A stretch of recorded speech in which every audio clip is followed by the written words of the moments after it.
যে হয়ে গেছে, বেশি বাকি নাই, অল্প বাকি আছে। অনেক সুন্দর একটা সবজি হইতেছে। যদি কেউ হাই থেকে আসতেন, আসেন, চলে আসেন, খাওয়াবো আজকে। রান্না বান্না অনেক সুন্দর হইতেছে। যদি কেউ খাইতে চান আসেন, সমস্যা নেই, আপনাদের জন্য রান্না করতেছি। সবজি, শুধু সবজি আর কিছু না। মাছ দিয়ে, মাছের মাথা দিয়ে, রুই মাছের মাথা আছে দুইটা, রুই মাছের মাথা, তারপরে একটা পাঙ্গাস মাছের মাথা, তিনটা মাছের মাথা দিয়ে এই সবজিটা পাক করা হইতেছে, ঠিক আছে। আর বিশেষ করে প্রবাসীদের তো পাক করে খাইতে হয়, রান্না করে খাইতে হয়, আর কিছু না।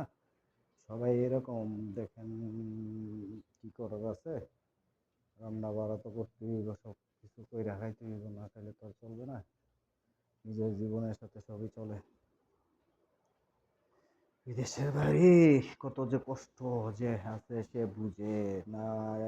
বিদেশে যদি কেউ না আসে, ওই মানুষে আর বুঝে না বিদেশের কি কষ্টটা, বিদেশ কি জিনিস। একমাত্র সেই বুঝে যে বিদেশ করে, ঠিক আছে। অনেকে মনে করে দেশে থেকে যে বিদেশ অনেক সহজ, পয়সা আর পয়সা। ভাই, বিদেশে পয়সা কামানো এত সহজ না, সবাই পয়সা কামাইতে পারে না। কেউ 10 বছর 15 বছর পয়সা কামাইতে পারে না।